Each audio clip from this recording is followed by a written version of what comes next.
எபேசியருக்கு எழுதின நிருபம் 3ஆம் அதிகாரம் 16வது வசனத்தை வாசிங்க. எபேசியர் 3:16 வாசிங்க.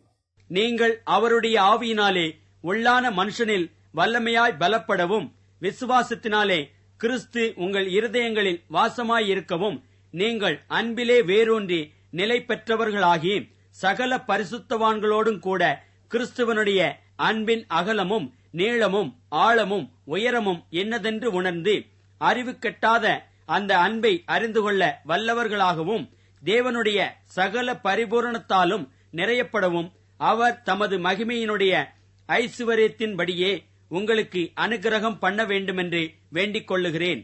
பவுல் சொல்றார் 16ல், நீங்கள் அவருடைய ஆவியிலே உள்ளான மனுஷன் வல்லமையாய் பலப்படுவோம். ஆவியிலே பலப்படுதல் என்றால் என்ன? ஆவியிலே உள்ளான மனுஷன் பலப்படுதல். இந்த கடைசி காலத்தில் இருக்கிற உபதேசங்களில், கள்ள உபதேசங்களில் ஒன்று பரிசுத்த ஆவியானவர் இல்லை என்பது. ஒரு கூட்டம் பரிசுத்த ஆவியானவரே இல்லைன்னு சொல்கிறாங்க. இன்னொரு குரூப் என்ன சொல்கிறாங்க? பரிசுத்த ஆவியானவர் இருக்கிறார், ஆனால் ஆள் தத்துவமெல்லாம் கிடையாது. அவர் ஒரு பவர் இருக்கிறார், அவ்வளோதான். எப்படி நம்ம இப்போது வரங்கள் பற்றிலாம் பேசுகிறோமோ அதே மாதிரி பரிசுத்த ஆவியானவருங்கிறது ஒருத்தர். அது நீங்கள் தேவனா அதில் கன்சிடர் பண்ணக்கூடாது அப்படின்னு சொல்லி அது ஒரு ஆள் தத்துவமாக கொண்டு வரக்கூடாது அப்படின்னு சொல்கிறாங்க. இன்னொரு குரூப் என்ன சொல்லுது அப்படின்னு கேட்டிங்கன்னா, பரிசுத்த ஆவியானவருங்கிறது பரலோகத்தில் இருக்கக்கூடியதான சில காரியங்களை குறித்து சொல்லப்பட்டிருக்க ஒழிய, பூமியில் இந்த பரிசுத்தாவின் அபிஷேகம், நம்ம சொல்லக்கூடியதான ஆவியில் பலப்படுதல், ஆவியானவர் நடத்துகிறார், இப்படிலாம் சொல்கிறோமே, அதெல்லாம் இல்லைன்னு சொல்கிறாங்க. உண்மையிலே பரிசுத்த ஆவியானவர், பரிசுத்தாவின் அபிஷேகம் அப்படின்னு இருக்குதா? இப்போ ஒரு உபதேசம் என்ன சொல்லுது அப்படின்னு கேட்டிங்கன்னு சொன்னால், நீங்கள் பரிசுத்தாவினால தான் சுவிசேஷமே கேட்டீங்க, அதனால் பரிசுத்தாவின் அபிஷேகம்லாம் ஒன்று கிடையாது, பரிசுத்தாவியானவர் முன்னாடியே உங்கள் கூட தான் இருக்கிறாரு அப்படின்னு ஒரு வசனத்தை வச்சுட்டு சொல்கிறாங்க. எந்த வசனத்தை வச்சு சொல்கிறாங்க? வாசிங்க. 1 பேதுரு புஸ்தகம் 1ஆம் அதிகாரம் 12வது வசனத்தை வாசிங்கள். தங்கள் நிமித்தமல்ல, நமது நிமித்தமே இவைகளை தெரிவித்தார்கள் என்று அவர்களுக்கு வெளியாக்கப்பட்டது. பரலோகத்திலிருந்து அனுப்பப்பட்ட பரிசுத்த ஆவியினாலே உங்களுக்கு சுவிசேஷத்தை பிரசங்கித்தவர்களை கொண்டு. உங்களுக்கு சுவிசேஷம் பிரசங்கித்தவர்களே. அப்போ பரிசுத்த ஆவியினால தான் உங்களுக்கு என்ன செய்யப்பட்டது?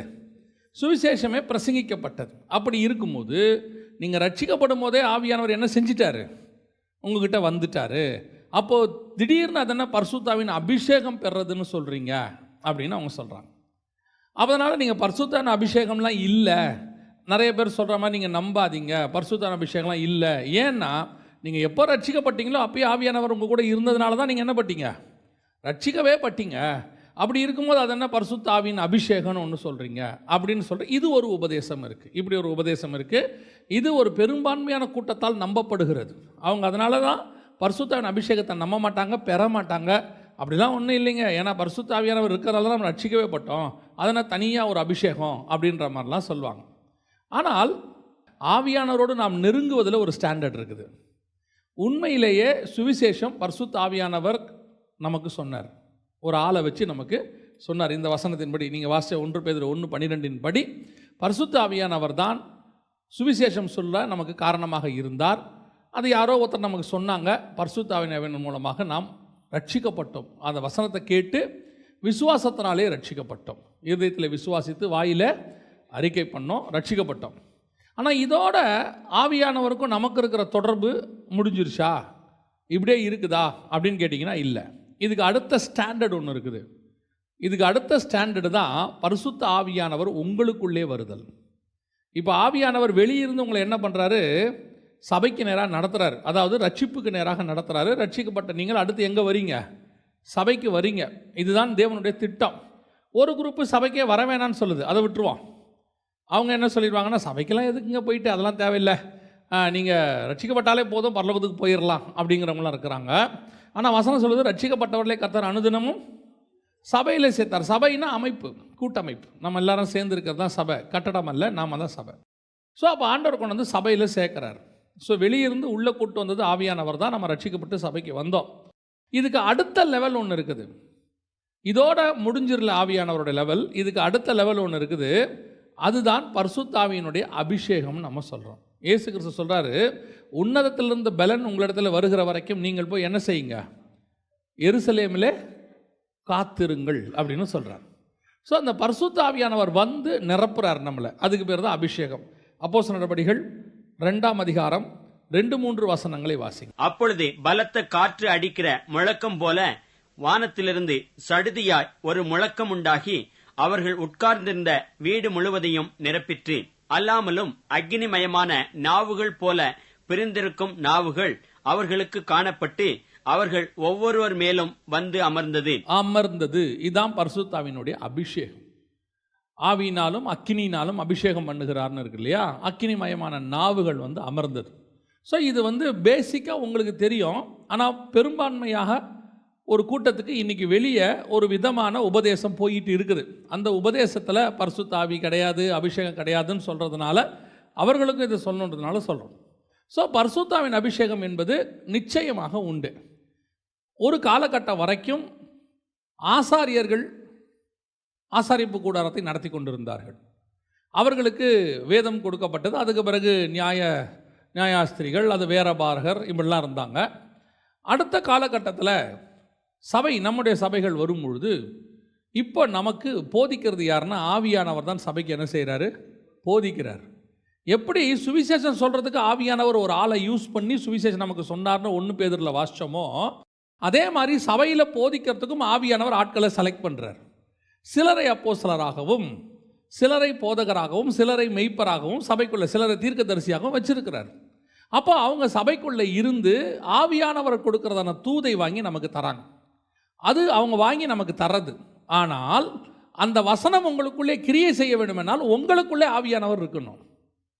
ஆவியானவர் உங்களுக்குள்ளே இருந்தால் தான் வேத வாக்கியங்களுடையதான அர்த்தம் உங்களுக்கு புரியும், ஆழம் தெரியும். இப்போ நீங்கள் வாசித்த வசனத்தில், எபேசரில் வாசித்ததை, கர்த்தருடைய ஆழம், அகலம், நீளம், உயரம் எல்லாத்தையும் நமக்கு சொல்லி கொடுக்கறது யாருன்னு கேட்டிங்கன்னா பரிசுத்த ஆவியானவர் தான்.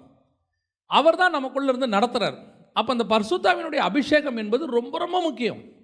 பரிசுத்த ஆவியானவரை நீங்கள் பெற்றுக்கொண்ட பிறகுதான் வசனத்தினுடைய ஆழத்துக்கே நீங்கள் போவீங்க. ஏன்னா வேத வாக்கியங்களெல்லாம் தேவ ஆவியானவராலே அருளப்பட்டிருக்கிறது. ஒரு ஆத்தர் வந்து என்ன சொல்கிறாரோ அதுதான் சரியான வியூ. எனக்கு ஆண்டவர் சொல்லி கொடுத்ததை நான் உங்களுக்கு சொல்கிறேன். நம்மக்கிட்ட பொதுவாகவே 2-3 வியூ இருக்கும் வசனத்தில். ஒரு வியூ என்ன அப்படின்னு கேட்டிங்கன்னா, நமக்கு போதிக்கிறவங்க, இப்போ நாங்கள் உங்களுக்கு சொல்லி கொடுக்குறோம், எங்களுடைய வியூ ஒன்று உங்கள்கிட்ட இருக்கும். அதை வந்து நீங்கள் கேட்டுக்கிட்டே இருக்கிறீங்க. இது ஒரு வியூ. இது இல்லாமல் நீங்கள் வாசிக்கும் போது உங்களுக்கு ஒரு வியூ அதில் ஒன்று கிடைக்கும். நீங்கள் அதை வாசிக்கும் போது உங்களுக்கு ஒன்று தெரியும். இது ஒரு வியூ. ஆனால் உண்மையிலேயே ஆவியானவருடைய வியூ ஒன்று இருக்குது. வேத வாக்கியத்தை அவர் தான் எழுதினார் இல்லையா? அவரோட வியூ ஒன்று இருக்குது. அதை கேட்டு வாங்கணும். அப்படி வாங்கும்போது தான் அந்த வசனத்தினுடைய உண்மையான அர்த்தம் உங்களுக்கு புரியும். நான் சொல்ல உங்களுக்கு புரியுதா? இப்போ பவுலுக்கிட்ட பார்த்தீங்கன்னா சபை மூப்பர்கள் எழுதி கொடுத்தது அவர் கையில் இருந்துச்சு. அதை போய் அவங்க என்ன பண்ணுறாங்க, சபைகள் தோறும் பிரசங்கம் பண்ணினார்கள் அப்போஸ்தலர் நடபடிகள் சொல்லுது. எல்லா இடத்துலையும் போய் சொன்னாங்க. அதே நேரத்தில் பவுல் என்ன பண்ணுறாரு, நியாயப்பிரமாணத்தையும் கரைச்சி குடிச்சிருக்கிறாரு. அவர் சொல்கிறாரு, நியாயப்பிரமாணத்தினால் நீங்கள் என்ன செய்ய முடியாது, குற்றம் சாட்ட முடியாதுன்ட்டார். நியாயப்பிரமாணத்திலையும் கரைச்சி குடிச்சிட்டார்.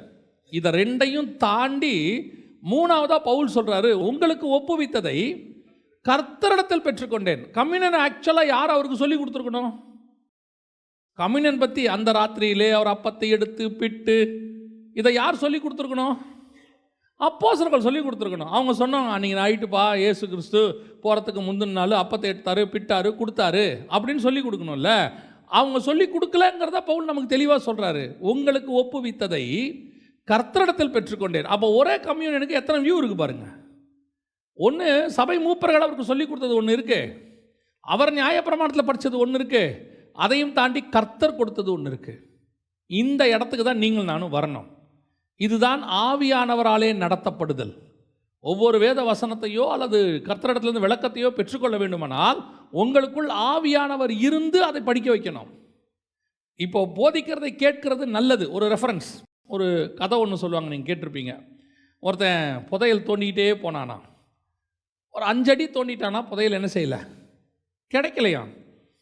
அப்புறம் அவன் போயிட்டானா, அடுத்து ஒருத்தன் வந்தானா, அவன் 1 அடி தோண்டினானா, தோண்டினோன்னு என்ன கிடச்சிருச்சு, புதையல் கிடச்சிருச்சு. இதில் கொஞ்சம் வித்தியாசம். இப்போ நாங்கள் சொல்கிறது, நாங்கள் உங்களை 5 அடி வரைக்கும் நடத்துவோம், நீங்கள் தான் அடுத்த 2 அடி தோண்டணும். அப்போ தான் உங்களுக்கு ஒரு புதையல் கிடைக்கும். நாங்கள் ஏன் உங்களை 5 அடி வரைக்கும் நடத்திட்டோம் தெரியுமா? 5 அடி வரைக்கும் தோணுனதில் எங்களுக்கு ஒரு புதையல் கிடச்சிச்சு. புரியுதா? அந்த புதையலை நாங்கள் எடுத்துக்கிட்டோம். அந்த புதையல்லேருந்து உங்களுக்கும் கொஞ்சம் கொடுத்துட்டோம். இப்போ நாங்கள் போயிட்டோம். இப்போ நீங்கள் என்ன நினைக்கிறீங்க? அவர் கொடுத்த புதையல்லையே வச்சு நம்ம என்ன செய்யலாம், காலத்தை ஓட்டிடலான்னும் போது அப்படி போகிறவங்களும் இருக்காங்க. இன்னும் கொஞ்சம் ஆள் இந்த இடத்துல இந்த ஆள் தோண்டினானே, 5 அடியில் ஒரு புதையல் வந்துச்சே, நாம் ஒரு 2 அடி தோண்டி தான் பார்ப்போமே, நமக்கு ஏதாவது கிடைக்குதா, தோண்டுனா இன்னொரு புதையல் அடுத்த 2 அடியில் இருக்கும். வேத வசனத்தை பொறுத்த வரைக்கும் இயேசு வர வரைக்கும் நீங்கள் தோண்டிக்கிட்டே இருக்கலாம், புதையல் வந்துக்கிட்டே இருக்கும். புது புது காரியங்களை ஆவியானவர் உங்களுக்கு சொல்லி கொடுத்து கொண்டே இருப்பார். நீங்கள் அதுக்கு தான் பிரயாசப்படணும். கேட்கறது சந்தோஷம், ஐயோ அவருடைய செய்தி கேட்டாங்க ரொம்ப நல்லா இருந்துச்சு, சந்தோஷம். அதிலிருந்து அடுத்த ஸ்டெப்புக்கு நான் போகணும். அடுத்து அது உள்ள என்ன இருக்குது, வேற என்ன டைமென்ஷன் இருக்குது? இதுதான் ஆவியானவர் உங்களுக்குள்ளே வரும்போது நடக்கிறதான சம்பவம். அதனால தான் பரிசுத்த ஆவி அவர்களுக்குள்ளே வந்தது அப்படின்னு பார்க்குறோம். சரி, இது ஒரு ஸ்டாண்டர்ட். நீங்கள் பரிசுத்த ஆவியை பெற்றுக்கொண்டது ஒரு ஸ்டாண்டர்ட். ஒரு காலகட்டத்தில் பரிசுத்த ஆவியை நீங்கள் பெற்றுக்கொண்டீர்கள், இது ஒரு ஸ்டாண்டர்ட்.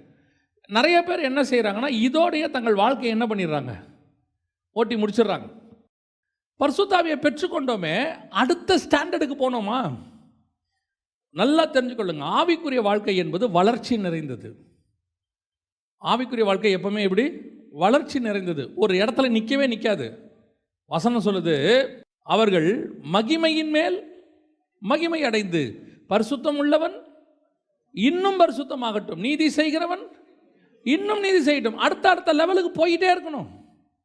ஒரு இடத்துல நீங்கள் போதுன்ற திருப்தி உங்கள் ஸ்பிரிச்சுவாலிட்டிக்குள்ளே வந்துருச்சுன்னா நீங்கள் செத்துட்டீங்கன்னு அர்த்தம். ஸ்பிரிச்சுவலி புரியுதா நான் சொல்கிறது? ஸ்பிரிச்சுவாலிட்டி நம்ம என்ன ஆகிட்டோம், அந்த இடத்துல சாக தொடங்கிட்டோன்னு அர்த்தம்.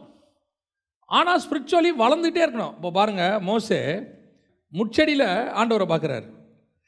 இதுவே மகா மேன்மையானது. மகா மேன்மையான நம்ம லைஃப்பில் முச்செடியில் ஆண்டவர் அந்த அவியாத முச்செடியை பார்த்துருக்குறோமா? நம்ம பார்க்குறதெல்லாம் எரிஞ்சு போகிறது தான் பார்த்துருக்குறோம் இல்லையா?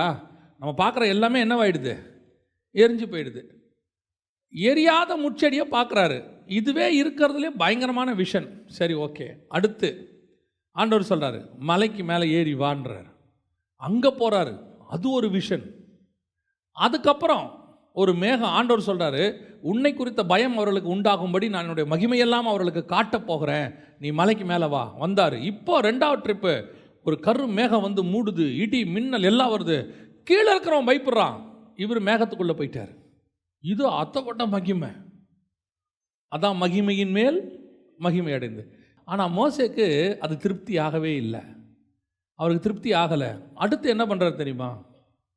ஒரு இடத்துல ஆண்டவரை பார்த்து கேட்குறாரு, ஆண்டவரே நான் உம்முடைய மகிமையை பார்க்க வேண்டும். ஓ, இவ்வளோ பார்த்தி, அது என்னையா பார்த்த? அதெல்லாம் இருக்கட்டும் ஆண்டவரே, உங்ககிட்ட இன்னும் கொஞ்சம் இருக்கும், அடுத்த லெவலுக்கு என்னை கூட்டிகிட்டு போங்க. கர்த்தர் சொல்கிறாரு, இல்லை என்ன பார்க்கணுன்ற, முகமுகமாக பார்க்கணும். இப்போ ஃபார்முலாவே மாற்றுறாரு. என்ன ஃபார்முலா மாற்றுறாரு? என் அண்டையில் ஒரு இடம் உண்டு, கண்மலை வெடிப்புண்டு, நீ அங்கே வா, கரத்தில் மூடுறேன், நான் கடந்து போகிறேன், அப்போ கூட முன்னாடி பார்க்க மாட்டேன், பின்புறத்தை பார்ப்பேன். மோசே கேட்டாச்சு, பார்க்கணும்னு கேட்டாச்சு, எப்படியாவது பார்க்க வச்சிருவோம். இதுதான் மகிமையின் மேல் மகிமை அடைதல். அடுத்த லெவலுக்கு ஆவிக்குரிய வாழ்க்கையில் வளர்ச்சி போயிட்டே இருக்கணும். அதனால தான் நான் சொல்வேன், இந்த தானியேலுடைய ஆவி நமக்கு கண்டிப்பாக வேணும். 6ஆம் அதிகாரத்தில் விளக்கத்தை கேட்க ஆரம்பிப்பாங்க ஆண்டவர்கிட்ட. 7ஆம் அதிகாரத்தில் ஆண்டவரை பார்த்து கேட்பான், இந்த 10 கொம்புகளை குறித்தும் இந்த சின்ன கொம்பை குறித்தும் நான் அறிய ஆவலாக இருந்தேன். 7ஆம் அதிகாரத்தில் கேட்டவன் சாக போகிற வரைக்கும் கேள்வி கேட்டுக்கிட்டே இருப்பான். இந்த 1335 நாளை குறித்தும் இந்த 2300 நாளை குறித்தும் அது விளக்க என்ன. ஆண்டவர் கடைசி என்ன தெரியுமா சொல்லுவார்? பரவாயில்ல தானியேலே, ரெஸ்ட் எடு, பரவாயில்ல. ஆண்டவர் சொல்லுவார், நீயோ போய் என்ன செய்ய, இளைப்பாரி கொண்டு, அது முடிவு காலத்துக்குரியது. நீ என்னப்பா நீ இப்படி வேலை பார்க்குற? அதுதான் ஆவிக்குரிய வளர்ச்சி. இன்னைக்கு ஸ்பிரிச்சுவலி பரிசுத்த ஆவியை பெற்ற உடனே ஒரு திருப்தி. ஆவியை பரிசுத்த ஆவியை நாங்கள் பெற்றுட்டோம், அப்புறம் அவ்வளோதான். பரிசுத்த ஆவியை பெற்று 25 வருஷம் ஆச்சு. அடுத்த லெவலுக்கு என்ன போனீங்க? அதுக்கு அடுத்த லெவல் போனீங்க. நான் மினிஸ்ட்ரியை பற்றி பேசவே இல்லை, ஸ்பிரிச்சுவல் ஸ்டாண்டர்டை பற்றி பேசுகிறேன். ஸ்பிரிச்சுவலி நம்ம எந்த அளவுக்கு போகணும்? இப்போ பரிசுத்த ஆவியை பெற்றவங்க அடுத்து இன்னொரு லெவல் இருக்குது, அந்த லெவலுக்கு போகணும். எந்த லெவலுக்கு போகணும்? வாசிங்க, வெளிப்படுத்தின விசேஷம் 1ஆம் அதிகாரம் 10வது வசனத்தை வாசிங்க. கர்த்தருடைய நாளில் ஆவிக்குள்ளானேன். ஆவிக்குள்ளானேன்னா என்ன? 3வது வசனம் வாசிங்க. அல்லாமலும் அக்கினிமயமான நாவுகள் போல பிரிந்திருக்கும் நாவுகள் அவர்களுக்கு காணப்பட்டு அவர்கள் ஒவ்வொருவர் மேலும் வந்து அமர்ந்தது. இப்ப பரிசுத்த ஆவி எனக்குள்ள வந்தாரு. யாருக்குள்ள? யோவானுக்குள்ள. அந்த 120 பேர்ல யார் இருக்கிறா? யோவானும் இருக்கிறார். அவருக்குள்ள வந்தார். ஆனால் வெளிப்படுத்தல் 1:10 சொல்லுது, கர்த்தருடைய நாளில் ஆவிக்குள்ளானேன். பரிசுத்த ஆவியானவர் எனக்குள்ள வந்தது ஒரு காலம். இப்போ எனக்கு ஒரு 90 வயசு ஆக போகுது. யோவானுக்கு அப்போ 90 வயசு, பத்மதீவில் 90 வயசு ஆக போகுது. இப்போ ஆவியானவருக்குள்ள நான் வளர்ந்துருக்கிறேன். இப்போ ஆவிக்குள்ள நான் போயிட்டேன். ஆவி எனக்குள்ள வந்த காலம் போச்சு. இப்போ நான் என்னவாயிட்டேன்? ஆவிக்குள்ள போயிட்டேன். என் மாம்சத்துக்குள் ஆவியானவர் இருந்தது போக ஆவியானவருக்குள் என் மாம்சம் போய்விட்டது. எனக்குள்ள ஆவியானவர் இருந்தா நான் அவரை கண்ட்ரோல் பண்றேன்னு அர்த்தம். அவர் வந்து பாவத்தை குறித்தும் நீதியை குறித்தும் கண்டித்து உணர்த்துவார். அவர் வந்து உணர்த்தும் போது நான் கேட்பேன், கேட்காம போவேன், கீழ்ப்படியாமல் போவேன், பின்மாற்றம் அடைவேன், பாவத்தில் விழுவேன், திருப்பி மன்னிப்பு கேட்பேன். இதெல்லாம் நடக்கும். ஏன்னா இப்போ ஆவியானவர் எங்கே இருக்கிறாரு? எனக்குள்ளே இருக்கிறாரு. ஆனால் ஆவிக்கு உள்ள நான் போயிட்டேன்னு வச்சுக்கோங்க, நான் பாவமே செய்ய மாட்டேன். ஏன்னா under the control of the spirit. ஆவியானவருக்குள்ளே நான் போயிடுவேன். அதான் வசனம் சொல்லுது, கர்த்தருடைய நாளில் ஆவிக்குள்ளானேன். இதுதான் அடுத்த ஸ்டாண்டர்ட். இந்த இடத்துக்கு தான் நீங்களும் நானும் வரணும். பரிசுத்த ஆவியை பெற்றதோடையே நீங்களும் நானும் திருப்தி அடைஞ்சிட்டோம். ஆவியானவர் வந்தார், என்னை சுத்திகரிச்சுட்டே இருக்கிறாரு, க்ளீன் பண்ணிகிட்டே இருக்கிறார், க்ளீன் பண்ணுறாரு, பண்ணிகிட்டே தான் இருக்கிறார். எப்போ வரைக்கும் க்ளீன் பண்ணுறாரு? சாவர வரைக்கும். பரிசுத்த ஆவி உனக்குள் இருக்கும்போது ஏன் உன்னால் பாவத்தை மேற்கொள்ள முடியவில்லை? ஏன்னா ஒரு காலகட்டம் வரைக்கும் ஆவிக்கும் மாம்சத்துக்குமான போராட்டம் என்ன செய்யுது? நடந்துக்கிட்டே இருக்கு. நீங்கள் பிரயாசப்படணும். நான் ஒரு காலகட்டத்தில் என்ன செய்ய போகிறேன்? ஆவிக்கு உள்ளே போயிட போகிறேன். ஆவிக்கு உள்ளே நான் போயிட்டேன்னா அதற்கு பிறகு நான் 100% ஆவியானவருடைய கண்ட்ரோலுக்கு கீழே போயிடுவேன். அப்படி போயிட்டா உங்களால் பாவம் செய்யவே முடியாது. ஏன்னா உங்கள் மாம்சத்துக்கு அப்போ வேலையே இருக்காது. உங்கள் மாம்சம் செத்தவனை போல இருக்கும். உங்கள் மாம்சம் கண்ட்ரோல்டாக இருக்கும். அந்த ஆவிக்குள்ளே போகிற அனுபவத்தை தான் ஆண்டவர்கிட்ட கேட்கணும். ஆண்டவரே, நான் என்ன செய்யணும்? ஆவிக்குள்ளாகிற அனுபவம். இப்போ பரிசுத்த ஆவியானவர் உங்களுக்குள்ளே வந்துட்டார். அப்போஸ்தலர் 2ஆம் அதிகாரத்தில் வந்துட்டார். வந்தபோது பரிசுத்த ஆவியானவர் பேசுகிறாரு. பரிசுத்த ஆவியானவர் பேசுகிறத அந்நிய பாஷையோ அவங்க பல பாஷைகள் பேசுகிறாங்க, பற்பல பாஷைகள். அப்படி பேசும்போது ஜனங்கள் கேட்கிறார்கள் இல்லையா? ஆனால் ஆவிக்குள்ளே நீங்கள் போயிட்டீங்கன்னு வச்சுக்கோங்களேன், என்ன நடக்கும் தெரியுமா? வாசிங்க. 1ஆம் அதிகாரம் 10ஆம் வசனம். எக்கால சத்தத்தை போல ஒரு பெரிதான சத்தத்தை கேட்டேன். அதோட அர்த்தம் என்ன தெரியுமா? நீங்கள் ஆவிக்குள்ள ஆகும்போது முதல்ல நடக்கிற விஷயம், பரிசுத்த ஆவி உங்களுக்குள்ளே வரும்போது நீங்கள் பேசுகிற அந்நிய பாஷையோ பற்பல பாஷையோ வியாக்கானமோ தீர்க்க தரிசனமோ எல்லாத்தையும் ஜனங்கள் கேட்பார்கள். ஏன்னா இப்போ ஆவியில் நிறைஞ்சு நீங்கள் பேசுகிறீங்க. பரிசுத்த ஆவியானவர் உங்களுக்குள்ளிருந்து பேசுகிறார். அதான் சொல்கிறாங்க. இப்போ சபையில் பேசும்போது நீங்கள் பேசும்போது பாஸ்டர் நம்ம பேசும்போது நம்ம என்ன சொல்கிறோம்? பாஸ்டர் நீங்கள் பேசும்போது ஆறுதலாக இருந்துச்சு, நீங்கள் பேசும்போது கர்த்தர் எனக்கு பதில் கொடுத்தாரு, நீங்கள் பேசும்போது என்ன நடந்துச்சு? எனக்குள்ள ஒரு ஹீலிங் நடந்துச்சு, நான் ஒரு கேள்வி கேட்டுக்கிட்டே வந்த ஆண்டவர் எனக்கு பதில் தந்தார். இதெல்லாம் ஏன் சொல்கிறோன்னா ஆவியானவர் பேசுகிறார். ஆனால் நீங்கள் ஆவிக்குள்ள ஆகிட்டா என்ன ஆகும் தெரியுமா? நீங்கள் பேச மாட்டீங்க, தேவன் பேசுவார், நீங்கள் கேட்பீங்க உட்காந்து. தேவன் உங்க கூட பேசுவார். இடி முழக்கத்தை போல ஒரு சத்தத்தை கேட்டேன், எக்கால சத்தத்தை போல ஒரு சத்தத்தை கேட்டேன், திரளான ஜனத்திரளை போல ஒரு சத்தத்தை கேட்டேன். காட் சவுண்ட் உங்களுக்கு கேட்கும். இதுதான் ஆவிக்கு உள்ளாகிற அனுபவம். ஃபர்ஸ்ட் அந்த ஆவிக்குள்ளானீங்கன்னா முதல்ல நடக்கிறது கர்த்தருடைய சத்தத்தை கேட்கலாம். கர்த்தருடைய சத்தம் என்ன செய்யலாம்? கேட்கலாம். எப்போ கேட்கலாம்? நீ கர்த்தரோடு கூட இருக்கும்போது அதை என்ன செய்யலாம்? கேட்கலாம். பல நேரங்களில் கர்த்தருடைய சத்தத்தை நம்ம எப்படி நினச்சிக்கிறோம்? இப்போ நாங்கள் இங்கேருந்து பேசுகிறோம் இல்லையா, இது உங்கள் கிட்ட ஆவியானவர் பேசுகிறார். ஆனால் சத்தம் எங்களுது, பேசுறது ஆவியானவர். ஆனால் தேவன் பேசும்போது தேவனுடைய சத்தமே உங்களுக்கு கேட்கும். அதுதான் ஆவிக்குள்ளாகிற அனுபவத்தில் நடக்கிற ஒரு சம்பவம். அவன் சொல்கிறான் பாருங்க, இடி முழக்கத்தை போல ஒரு சத்தத்தை நான் கேட்டேன். பாருங்க, பவுல் போயிட்டுருக்கிறாரு, தமஸ்குக்கு போயிட்டு இருக்கும்போது அவருக்கு ஒரு சத்தம் கேட்குது. அந்த சத்தத்தை பாருங்கள், வசனம் சொல்லும், இடி முழக்கத்தை போல ஒரு சத்தத்தை கேட்டேன். வாசிங்க, அந்த வசனத்தை வாசிங்க பார்ப்போம்.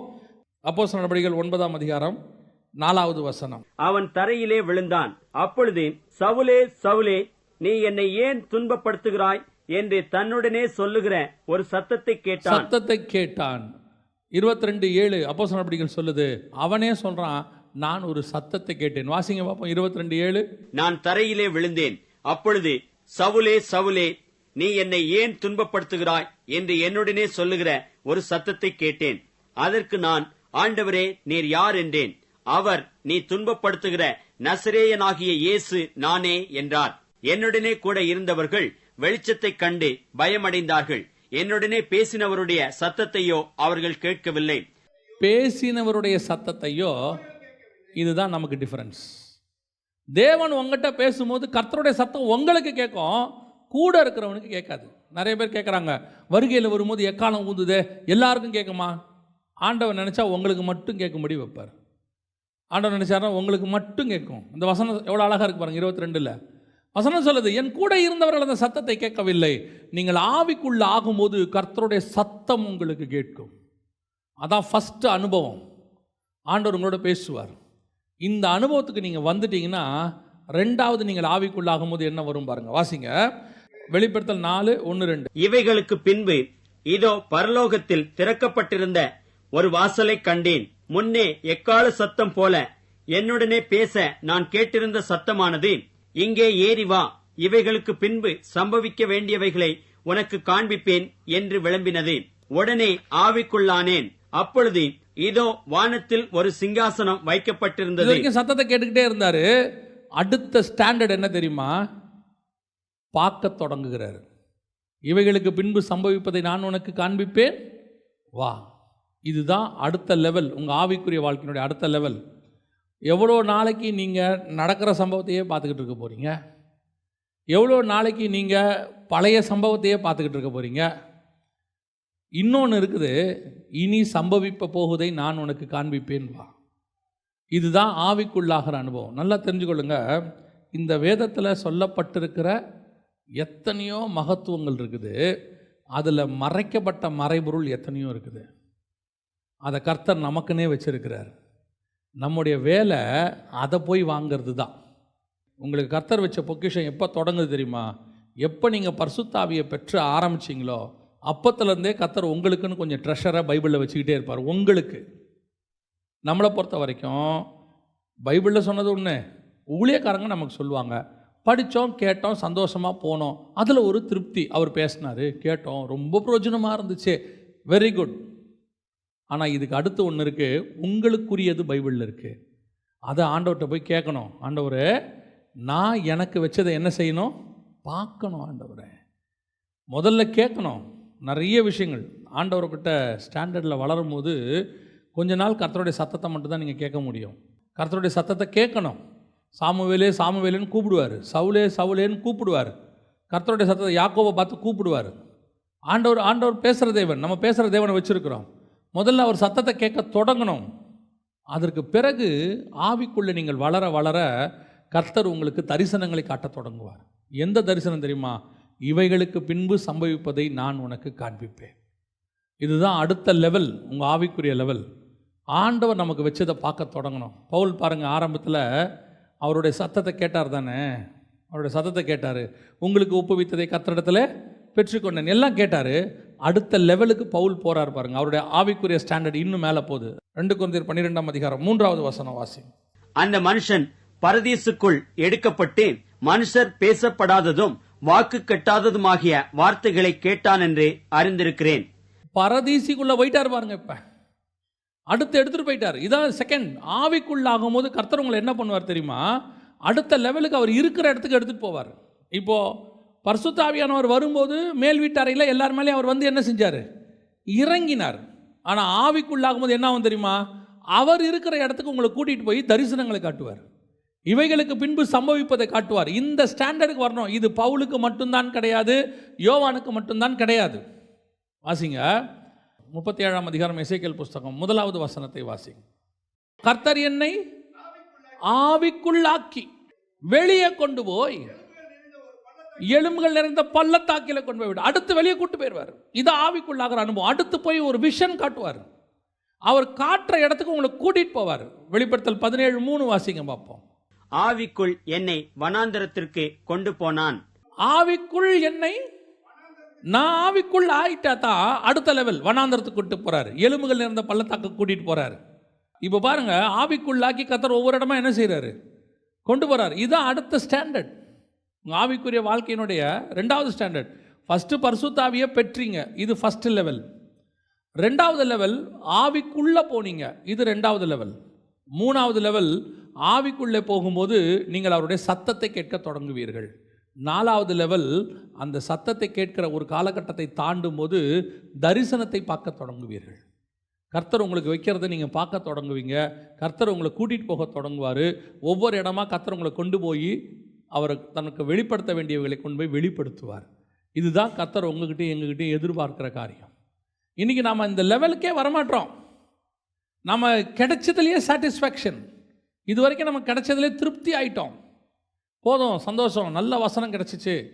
நான் சொல்கிறேன், இது உங்களை புஷ் பண்ணுறது, அவ்வளோதான். உங்கள் ஆவிக்குரிய வாழ்க்கையில் உங்களை நாங்கள் உந்தி தள்ளுறது தான் சபை. இது ஜஸ்ட் அ புஷ். நீங்கள் தான் உங்கள் வாழ்நாள் எல்லாம் அடுத்த லெவலில் ஆவியில் வளர்ந்துக்கிட்டே போகணும். சபை என்பது உங்களை உருவாக்குகிற இடம். சபையோட வேலை என்ன? உங்களை ரெடி பண்ணி ஒரு பக்கம் ஊழியத்துக்கு அனுப்புறது, அது வேற. ஸ்பிரிச்சுவலி டெவலப் பண்ணி விடணும். இன்னும் போங்க, கர்த்தருடைய சமூகத்துக்கு போங்க, உட்காருங்க, ஆவிக்குள்ளாகிற அனுபவத்துக்குள்ளே வாங்க. அங்கே உட்காரும் போது அவருடைய சத்தத்தை நீங்கள் கேட்க தொடங்குங்க. இந்த சத்தத்தை கேட்கும் போது கர்த்தர் உங்களிடத்தில் அநேக ரகசியங்களை பேசுவார். அடுத்து ஆவிக்குள்ளாகிற இடத்துக்கு வாங்க, கர்த்தர் உங்களுக்கு தரிசனங்களை காண்பிக்க தொடங்குவார். இதுதான் கர்த்தர் கொண்டு போகிற அடுத்த ஸ்டாண்டர்ட். எவ்வளோ பெரியதான ஒரு மகிமை பாருங்கள். ஆண்டவர் சொல்கிறார் மோசேயை பார்த்து, ஒரு மனுஷனோடு முகமுகமாய் பேசுகிறது போல நான் என்ன செய்கிறேன், அவனோடு கூட நான் பேசுகிறேன். ஒரு சிநேகிதனோடு கூட பேசுகிறது போல பேசுகிறேன். இதெல்லாம் எதுக்கு பைபிளில் கொடுத்து வச்சுருக்கிறாங்க? இதெல்லாம் கர்த்தர் நமக்கு பைபிளில் கொடுத்து வச்சுருக்கான நோக்கம் என்ன? ஏதோ சம்பவத்தை கதை மாதிரி படிக்கிறதுக்கா? ஓ, மோசே சூப்பர் ஹீரோங்க இல்லைங்க, அவர் நம்மை போல ஒரு பாடுள்ள ஒரு மனுஷன். அவங்க ஆவிக்குரிய வாழ்க்கையை வளர்த்துக்கிட்டாங்க, ஸ்டாண்டர்ட் ஆகிட்டாங்க. நம்ம அடுத்த லெவலுக்கு போகணுங்கிற இடமே இல்லை. ஒரு வெளிப்பாடு கிடைச்சா அதுலேயே வாழ்க்கையை ஓட்டி முடிச்சிடுறோம். ஏதோ ஒரு காரியம் கிடைச்சோன்னா அதுலேயே திருப்தி அடைஞ்சிடுறோம். ஆண்டவர் சொல்கிறார், இன்னும் போங்க. உங்களுக்குன்னு ஆவிக்குரிய வாழ்க்கையில் கர்த்தர் வச்சுருக்கிறத வாங்க தொடங்குங்க. ஃபஸ்ட்டு இன்றைக்கி ஸ்டார்ட் பண்ணுங்க. அப்படி ஸ்டார்ட் பண்ணும்போது உங்களுக்கு ஆண்டவர் வேதத்தில் எந்த பகுதியில் வச்சுருக்கிறாரோ அதை கர்த்தர் பேசுவார். அதை கர்த்தர் பேசும்போது உங்களுக்கு கிடைக்கிற ஒரு ஆவிக்குரிய அனுபவம் தனி. அது ஒரு சந்தோஷம், அதெல்லாம் இருக்கும். அதோடைய எக்ஸாம்பிள், அது கர்த்தர் பேசினாருங்கிறதுக்கு ஒரு அர்த்தம் என்னென்னா, ஜனங்கள் உங்களுடைய வார்த்தைக்கு தாகமாய் காத்திருப்பார்கள். அவங்க சொல்லுவாங்க, இந்த மாதிரி வார்த்தைகளை நாங்கள் கேட்டதே கிடையாது. கர்த்தர் உங்கள் மூலமாக இருந்து என்ன செய்கிறாரு, பேசுகிறாரு. இதெல்லாம் சாட்சி சொல்லுவாங்க. நீங்கள் நல்லா கவனித்து பாருங்கள், யோவான்கிட்ட ஏன் ஜனங்க வந்தாங்க? அவங்ககிட்ட அற்புதமும் கிடையாது, அடையாளமும் கிடையாது. யோவான் ஒரு அற்புதத்தையும் செய்யவில்லைன்னு வசனம் சொல்லுது. ஆனால் அவன் கர்த்தருடைய ஆவியில் நிரம்பி பேச தொடங்கினான். ஜனங்கள் வார்த்தையை நோக்கி ஓடி வர தொடங்கினார்கள். அந்த தேவன் தான் உங்களோடும் இருக்கிறார்.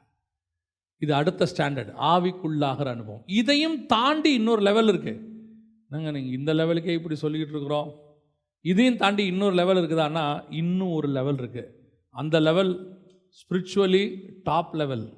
வாசிங்க வெளிப்படுத்தின விசேஷம் 10ஆம் அதிகாரம் 3-4 வசனங்களை வாசி.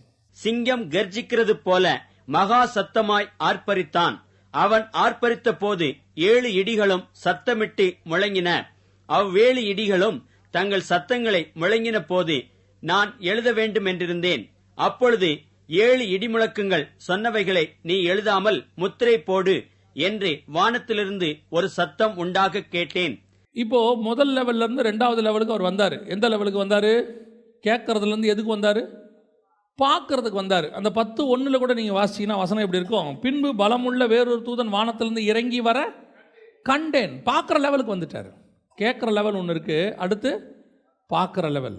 இதை தாண்டி 3வது லெவல் ஒன்று இருக்குது. இது என்ன தெரியுமா? இப்போ இந்த வெளிப்படுத்தின விசேஷத்தை யோவானுக்கு கொடுக்கும்போது கர்த்தர் சொன்ன வார்த்தை என்னன்னா, இவைகளை 7 சபைகளுக்கு எழுத சொல்கிறார். இப்போ 7 சபைகளுக்கு எழுத சொன்ன ஆண்டவர் ஒவ்வொரு காரியமாக சொல்லிக்கிட்டே வராரு. அப்புறம் காண்பிக்க தொடங்குறாரு. பார்த்துக்கிட்டே வரான், எல்லாத்தையும் எழுதுறான், பார்க்குறான், கேட்குறான், எழுதுறான், பார்க்குறான், கேட்குறான், எழுதுறான், எழுதிட்டே வரான். திடீர்னு ஒரு 7 இடிமுழக்கம் சத்தம் கேட்குது. அந்த சத்தத்தை கேட்டோன்னா அதை எழுத போகிறான். அது வெறும் இடிமுழக்கம் கிடையாது, அதுக்கு பின்னாடி என்ன இருக்குது? ஏதோ ஒரு அர்த்தம் இருக்குது. இப்போ பவுல் கூட வரும்போது கர்த்தர் பேசினாரு, ஜனங்களுக்கு அதை கேட்கவில்லை. அவ்வளோதான், ஜனங்கள் அதை கேட்கவில்லை. இன்னொரு இடத்துல பவுல் சொல்வார், கேட்டாங்க அவங்களுக்கு புரியலம்பாரு. அப்போஸ்தலர் நடவடிக்கைகள் 9ஆம் அதிகாரத்திலேயே வாசிங்க 4வது வசனத்தை. அவன் தரையிலே விழுந்தான். அப்பொழுது, சவுலே சவுலே, நீ என்னை ஏன் துன்பப்படுத்துகிறாய் என்று தன்னுடனே சொல்லுகிற ஒரு சத்தத்தை கேட்டான். அதற்கு அவன், ஆண்டவரே, நீர் யார் என்றான். அதற்கு கர்த்தர், நீ துன்பப்படுத்துகிற இயேசு நானே. முள்ளில் உதைக்கிறது உனக்கு கடினமாம் என்றார். அவன் நடுங்கி திகைத்து, ஆண்டவரே, நான் என்ன செய்ய சித்தமாயிருக்கிறீர் என்றான். அதற்கு கர்த்தர், நீ எழுந்து பட்டணத்துக்குள்ளே போ, நீ செய்ய வேண்டியது அங்கே உனக்கு சொல்லப்படும் என்றார். அவனோடு கூட பிரயாணம் பண்ணின மனுஷர்கள் சத்தத்தை கேட்டும் ஒருவரையும் காணாமல். அப்படின்னா என்ன அர்த்தம்? இவங்களுக்கு ஒரு சத்தம் கேட்டது, ஆனால் என்னன்னே புரியல, அது ஒன்றுமே தெரியல. இன்னும் ஒன்று கேட்குது, பேசினவருடைய சத்தத்தை அவர்கள் கேட்கவில்லை. இடி முழக்கத்தை மாதிரி இருக்குது கேட்கறதுக்கு இடி. இப்போ நமக்கு இந்த வசனம் என்ன சொல்லுது? 10ஆம் அதிகாரம் 7 இடி முழக்கங்கள் சொன்னவைகளை நான் எழுத வேண்டும் என்று இருந்தேன். அப்போ அதில் என்னமோ இருந்திருக்கு, என்ன ஒன்று இருக்கு. இப்போ கர்த்தர் சொல்கிறாரு, அதை எழுதாத, அதை என்ன பண்ணிரு. அப்புறம் எதுக்கு அவன்கிட்ட சொன்னார்? அது அவன்கிட்ட சொன்னதுக்கு காரணம் என்ன? ஆசியாவில் உள்ள சபைகளுக்கு எழுதுன்னு சொன்னதெல்லாம் அவனும் எழுதிக்கிட்டே வரான். அவரும் சொல்கிறாரு, எழுதுறாரு. இப்போ ஒரு விஷயத்தை கொண்டு வந்து சொல்லிட்டு சொல்கிறாரு, இதை என்ன செய்யாத, எழுதாத, இது நீ யாருக்கும் சொல்லாத. அப்போ அது யாருக்கு சொன்னார்? மற்றவங்களுக்கு சொல்ல வேணான்னு சொல்லிட்டாரு. அப்போனா இவர் யார், அதை அவன்கிட்ட சொல்லியிருக்கவே கூடாது. அப்போ அவங்ககிட்டையும் சொல்கிறாரு, மற்றவங்களுக்கு சொல்லாதேங்கிறாரு. அப்போ அது யாருக்கு? அது அவனுக்கு, யோவானுக்குரியது, அவனுக்குரிய ரகசியம். அது அவனுக்கு புரியுது. ஆண்டவர் சொல்கிறாரு, யாருக்கிட்டையும் சொல்லாத, அதை நீ அப்படியே சீல் பண்ணி வச்சிரு. இதுதான் அடுத்த ஸ்டாண்டர்ட், கர்த்தருடைய ஸ்டாண்டர்ட். எல்லாருக்கும் சொல்கிறத உங்கள் மூலிமா பேசுகிற ஆண்டவர் உங்களுக்குன்னு சில ரகசியங்களை பரலோகம் பேசும். உங்களை நம்பி பரலோகம் சில விஷயத்தை சொல்லும்.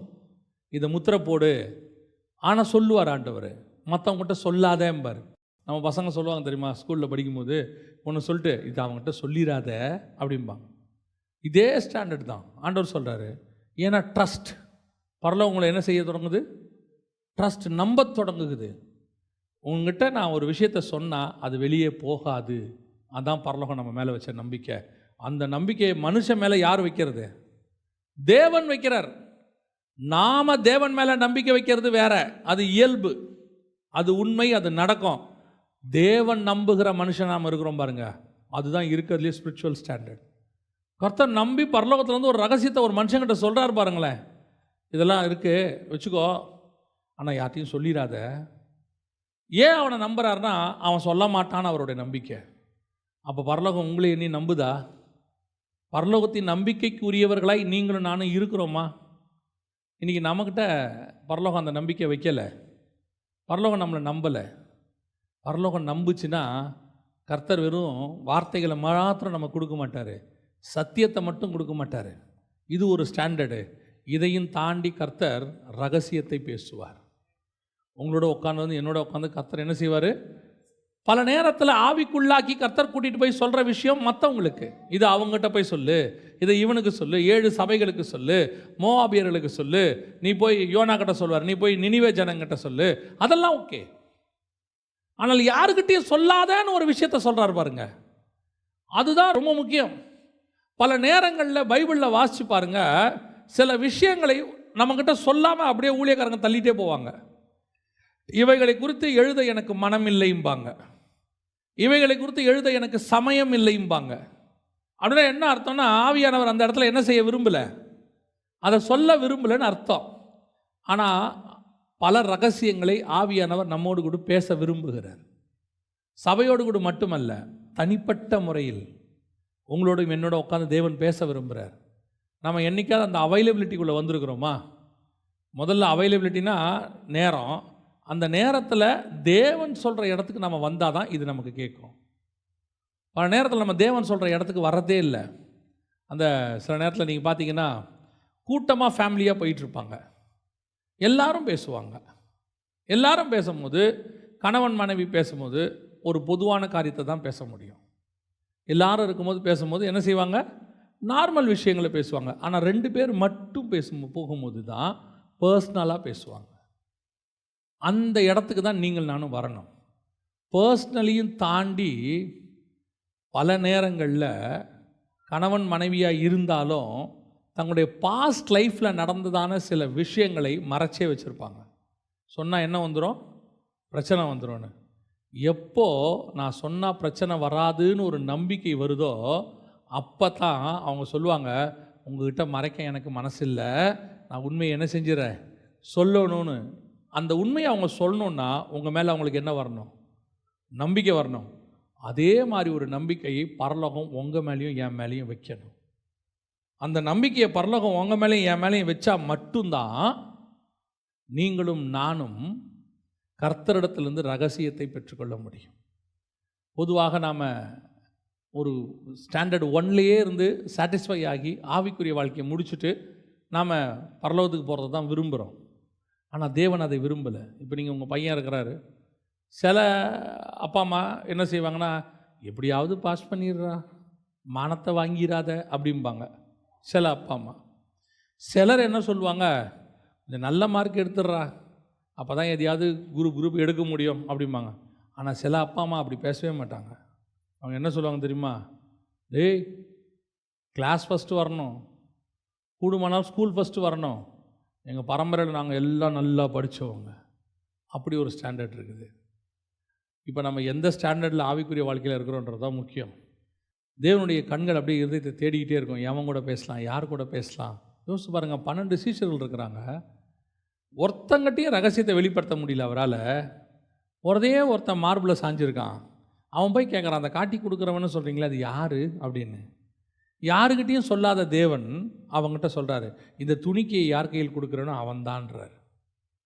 அவன் அன்றைக்கி ட்ரஸ்ட்ஃபுல்லாக அவர்கிட்ட இருந்தான்ல. கர்த்தர் என்ன நம்பிக்கையில் யோவான்ட்ட சொன்னார்னா, நான் சொல்லுவேன் அவன் என் பரலோக திட்டத்துக்கு அவன் தடையாக இருக்க மாட்டான்.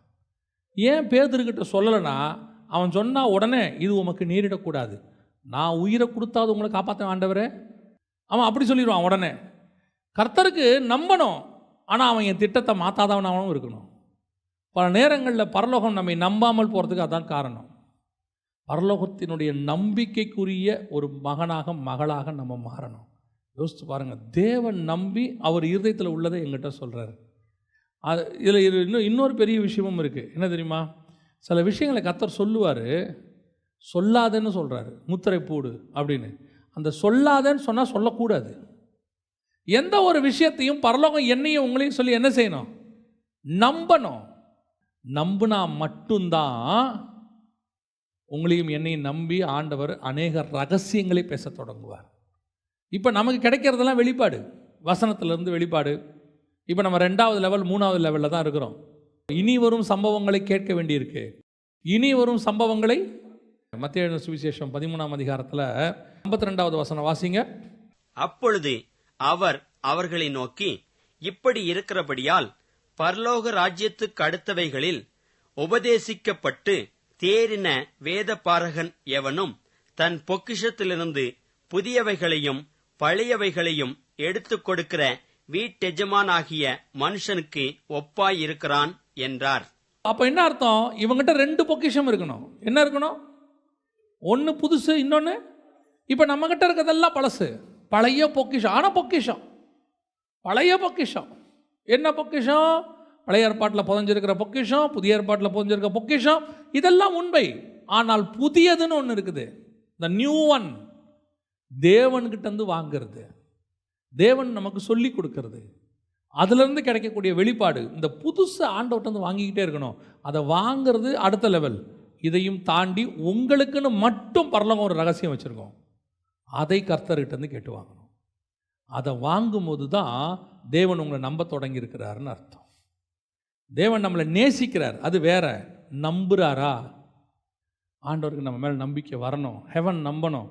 இவனை நம்பி நான் பேசுவேன், இவங்கிட்ட நான் ஒரு விஷயத்தை சொல்லுவேன், நான் சொல்கிறத அவன் சொல்லுவான், நான் சொல்லாததை அவன் சொல்ல மாட்டான். முத்திரை போடுனா போடுவான், முத்திரையை உடனா உடைப்பான். ஏன்னா அவன் என் நம்பிக்கைக்கு உரியவன். அல்லேலூயா. இது கடைசியாக முதல்ல பரிசுத்த ஆவியானவர் உங்களை சுவிசேஷத்துக்கு நடத்தினார், உள்ளே வந்தார். அப்புறம் நம்ம உள்ளே போனோம். உள்ளே போய் கேட்டோம், பார்த்தோம், ரகசியத்தை வாங்கினோம். கடைசியாக இன்னும் ஒன்று இருக்குது, அதை மாத்திரம் சொல்லி முடிக்கிறேன். பரிசுத்த ஆவியானவர் என்ன செய்வார்? வாசிங்க, எபேசியர் 4:30. அன்றியும் நீங்கள் மீட்கப்படும் நாளுக்கென்று முத்திரையாக பெற்ற தேவனுடைய பரிசுத்த ஆவியை துக்கப்படுத்தாதிருங்கள். இப்போ இந்த பரிசுத்த ஆவிக்குள்ளே நீங்கள் போனீங்க, ரகசியம் வாங்கினீங்க, எல்லாம் செஞ்சீங்க, எல்லாம் உண்மை. ஆனால் வர வரைக்கும் இந்த ஆவியானவர் உங்கள் மேலே இருக்கணும். அதுதான் ரொம்ப முக்கியம். வர வரைக்கும் என்ன செய்யணும்? உங்கள் மேலே அது இருக்கணும், அவர் இருக்கணும். போக வாய்ப்பு இருக்குதா? இருக்கு. துக்கப்பட்டு ஒரு நாள் ஆவியானவர் என்ன செஞ்சிருவார்? நம்மளை விட்டு போயிடுவார். எத்தனையோ ரகசியங்களை. இப்போ நீங்கள் ஒரு உதாரணத்துக்கு தாவீதை எடுத்துக்கோங்க. 51ஆம் சங்கீதத்தில் அவன் பண்ணுற ஜெபத்தில் ஒரே ஒரு பாயிண்ட் என்னென்னா, உம்முடைய பரிசுத்த ஆவியை என்னை விட்டு எடுத்துக்கொள்ளாமலும். ஏன்னா யார் இந்த இவன்? அதுக்கு முன்னாடி கர்த்தருடைய யுத்தத்தை செஞ்சவன், கோலியாத்தை ஜெயிச்சவன், கர்த்தரிடத்துலேருந்து சத்தத்தை கேட்டவன், ஆண்டவருடையதான ஞானத்தை வாங்கினவன், அவ்வளவு ஒரு பவர்ஃபுல் கிங்கு பரிசுத்த ஆவியை துக்கப்படுத்திட்டான். வெளிப்பாடுகளை பெற்றவன், தேவனிடத்துலேருந்து என்ன இருக்கு? வெளிப்பாடுகளை பெற்றவன். எப்போ அவன் பரிசுத்த ஆவியை துக்கப்படுத்த தொடங்குறானோ, அவன் ஞானம் அவன் மேலே இருக்கும், அவனுக்கு கொடுத்ததான வரம் இருக்கும், அதெல்லாம் மாறாது. ஆனால் ஆவியானவர் அவன் மேலே இருக்க மாட்டார். அவனை மீட்கிறதுக்குன்னு கர்த்தருடைய நாள் வரும்போது பார்த்தீங்கன்னா, அது மரணமோ வருகையோ, மீட்கப்படும் நாளுக்கென்று முத்திரையான பரிசுத்த ஆவி தான் சீல், உங்கள் மேலே இருக்கிற சீல். இது இருக்குதான்னு, அவர் இருக்கிறாரான்னு அப்பப்போ என்ன பண்ணிக்கங்க? கிராஸ் செக் பண்ணிக்கங்க. ஏன் கிராஸ் செக் பண்ணிக்கிங்கன்னு சொல்கிறேன்னா, ஆவியானவர் வரும்போது தெரியும், போகும்போது தெரியாது. சிம்சோன் மேலே ஆவியானவர் வரும்போது தெரிஞ்சிச்சா இல்லையா? வந்த உடனே பெலிஸ்தரை அடித்தான், அந்த கழுதையோடைய தாடையை எடுத்து அடித்தான், கதவை ரெண்டாக உடச்சிக்கிட்டு போனான், 2 தூணை உடைச்சான். வரும்போது எல்லாம் தெரிஞ்சிச்சு. எப்போ போனார் அவனை விட்டு? ஒவ்வொரு வாட்டியும் போயிடுவார்.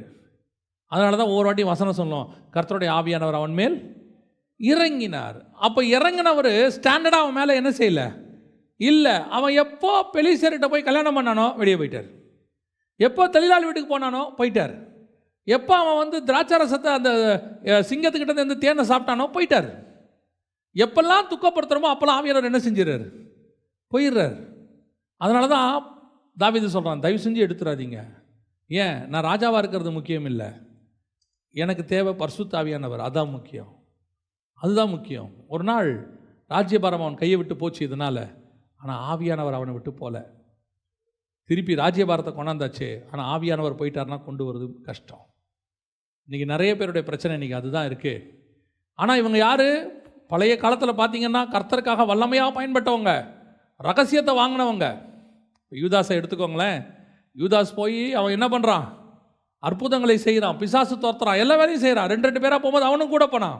ஒரு நாள் அவனை விட்டு ஆவியானவர் போயிட்டார். அதாவது அவனுடைய அழைப்பு அவனை விட்டு போயிடுச்சு. சாத்தான் உள்ளே புகுந்துட்டான். அவனுக்கு அது தெரியவே இல்லை பாருங்க. இதுதான் இன்றைக்கி பிரச்சனை. இன்றைக்கி நம்ம மேலே இருக்கிற அந்த ஆவியானவர், அதை பத்திரமா பார்த்துக்கணும். உங்களுடைய அற்புதம், உங்கள் மூலமாக நடக்கிறதான கிரியை, உங்கள் ஊழியத்தின் மூலமாக நடக்கக்கூடியதான வல்லமையான காரியங்கள், உங்ககிட்டேருந்து வெளிப்படக்கூடியதான காரியங்களை வச்சுக்கிட்டு ஆவியானவர் இருக்கிறார்னு டிசைட் பண்ணிடாதீங்க. நல்லா தெரிஞ்சுக்கொள்ளுங்க. நடக்கிற கிரியையை வச்சோ, உங்களுக்கு கிடைக்கிற ஆசீர்வாதத்தை வச்சுக்கிட்டோ, உங்களுக்கு வாழ்க்கையில் நடக்கிறதான சில பாசிட்டிவான சம்பவங்களை வச்சுக்கிட்டோ இன்னும் பரிசுத்த ஆவி என் மேலே இருக்கிறார் நீங்கள் நினைக்கவே கூடாது. உங்களுக்குள்ள இருக்கிற ஆவியானவர் உங்களுக்குள்ளே இருந்தால் அவர் கொடுக்குற பிரச்சனைய சந்தோஷம் இன்னும் இருந்துக்கிட்டே இருக்கும். உங்களோடு கூட அவர் நடக்கிறது உங்களுக்கு தெரியும். அந்த ஏற்கனவே சத்தத்தை கேட்டது, தரிசனத்தை பார்த்ததெல்லாம் உங்களுக்கு ஒரு ஆவிக்குரிய எக்ஸசைஸ் மாதிரி. அது உங்களை விட்டு போன உடனே உங்கள் இருதயத்தில் ஒரு துக்கம் வரும், ஒரு விதமான வேதனை வரும், ஆவிக்குரிய வாழ்க்கையில் ஒரு வீழ்ச்சி வந்த மாதிரி இருக்கும். அதுதான் நமக்கு சிக்னல், ரெட் சிக்னல் மாதிரி. அது வந்த உடனே ஓடிடணும் தேவ சமூகத்துக்கு. அதை கிடைக்கும் போதே ஆவியானவர் துக்கப்படுறாருங்கிறது நீங்கள் என்ன செய்யணும்? புரிஞ்சுக்கணும். அதுக்கு தான் ப்ரிஃபரன்ஸ் கொடுக்கணும். வேலை இருக்குது, நம்ம இன்றைக்கி முக்கியமான வேலை இருக்குது, இந்த நேரத்தில் இதெல்லாம் பார்த்துட்டு இருக்க முடியாது, போயிட்டு வந்து ஜோம் பண்ணிக்கலான்னு சொல்லி நீங்கள் வெளியே போயிட்டீங்க, பிசாசு உங்களை அழகாக அந்த வெளியே இருக்கிற சில ஆட்களோட ஜாலியாக உங்களை பழக வச்சு சாப்பாடு ரெஸ்டாரண்ட் போய் எல்லாம் அரட்டை அடித்து வரும்போது அந்த பரிசுத்த ஆவினால் வந்த துக்கத்தை மாயையான சந்தோஷத்தில் நிரப்பி உங்களை அந்த துக்கத்தை விட்டு தூரம் கொண்டு போயிடுவான் பிசாஸ். இதெல்லாம் ப்ராக்டிக்கலாக நான் உங்களுக்கு சொல்கிறேன்.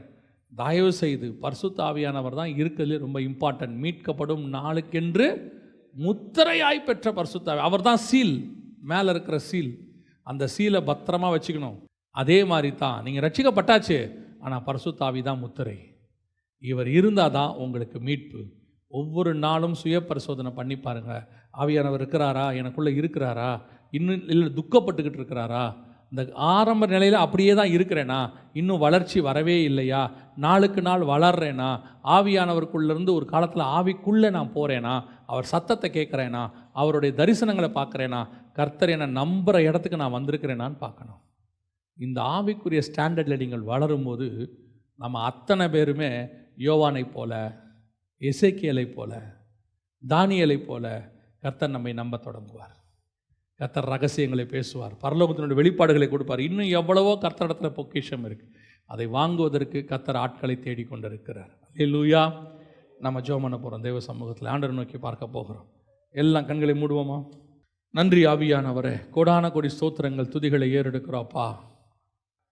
நீங்கள் இருந்த வண்ணமாக இருப்பது தேவனுடைய திட்டம் அல்ல. பரலோகம் உங்களுடைய ஸ்பிரிச்சுவல் ஸ்டாண்டர்டை ஒரு இடத்துல நிறுத்தி வைக்கணும்னு விரும்பவே விரும்பாது. அதான் ஆண்டவர் சொல்கிறாரு, என்னை போல மாறுங்கன்றார். இயேசுவை போல நீங்கள் மாறுற வரைக்கும் நம்ம இன்னும் வளர்ந்துக்கிட்டே இருக்கணும். ஒப்பு கொடுப்போம் ஆண்டவர்கிட்ட. ஆண்டவரே, ஆவிக்குரிய வாழ்க்கை இன்னும் வளரணும்ப்பா, இன்னும் வளர்ச்சி அடையணும். நீ உலகத்தில் எவ்வளவு வளர்ச்சி அடைஞ்சாலும் ஒரு நாள் அது எல்லாம் உன்னை விட்டு போயிடும், உன்னை விட்டு போயிடும். பாருங்கள், ஆவியில் வளர்ந்த எலியா வளர வளர வளர கடைசியில் உயிரோட பரலோகத்துக்கு போகிற அளவுக்கு அவன் ஸ்பிரிச்சுவலி வளர்ந்துட்டான். நம்மை போல ஒரு நாள் மரணத்துக்கு பயந்து ஓட்ட மனுஷன்தான் அவன்.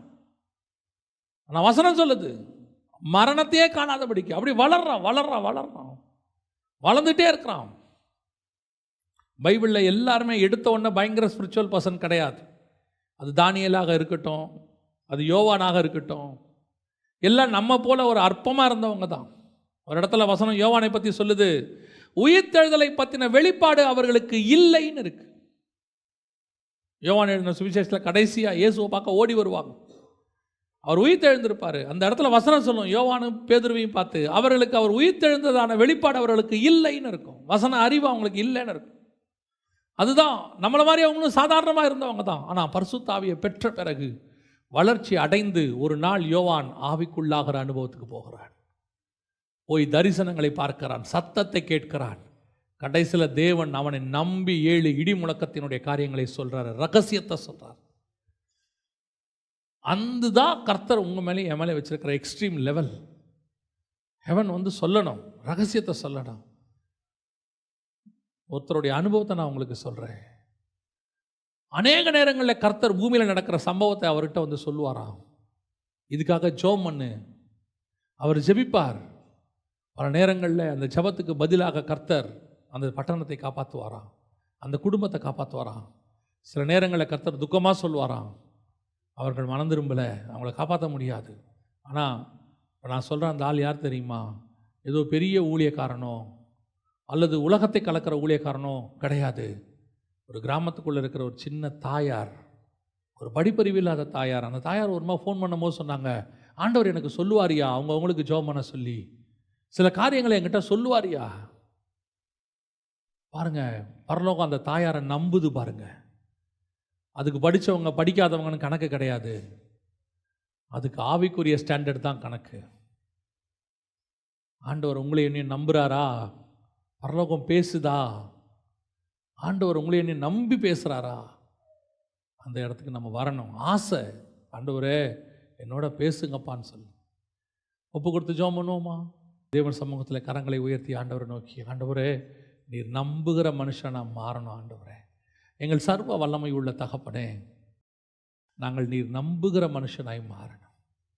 நீர் நம்புகிற மனுஷனாய் மாறணும். ஆண்டவரே, ஒரு நாளும் தகப்பனே உங்களுடைய நம்பிக்கைக்கு நாங்கள் பாத்திரவான்களை இல்லாதபடி போயிடவே கூடாது. தகப்பனே, எங்களை விட்டு எது எடுபட்டு போனாலும் உங்கள் நம்பிக்கை மட்டும் எங்களை விட்டு போயிடவே கூடாது. ஆண்டவரே, பரிசுத்த ஆவியானவர் மட்டும் எங்களை விட்டு போயிடவே கூடாது. அவரை துக்கப்படுத்திடவே கூடாது. அந்த முத்திரை எங்களை விட்டு போயிடவே கூடாது. நீர் வரும் அளவும் ஆண்டவரே அந்த முத்திரை எங்கள் மேலே இருக்கட்டும். எங்களை நம்புங்க ஆண்டவரே. எங்களோடு கூட பேசுங்க ஆண்டவரே. உங்க நம்பிக்கைக்கு உரியவங்களை எங்க சபை மாறட்டும், எங்க ஒவ்வொரு விசுவாசியும் மாறட்டும், எங்க ஊழியக்காரங்களாம் அப்படி மாறட்டும். மோசேயை போல, யோவானை போல, தானியேலை போல எங்களும் மாறட்டும் ஆண்டவரே. உங்க நம்பிக்கைக்கு உரியவங்களா மாறட்டும். கர்த்தர் பரலோகத்திலிருந்து உங்ககிட்ட பேச வந்தேன்னு நீங்க சொல்ற ஒரு நம்பிக்கைக்குரிய மனுஷங்களை நாங்கள் எல்லாருமே மாறட்டும் ஆண்டவரே. உடைய கிருபையுள்ள கரத்தில் தாழ்த்துகிறோம் எங்கள் ஆண்டவர் இயேசுவின் நாமத்தில் பிதாவே.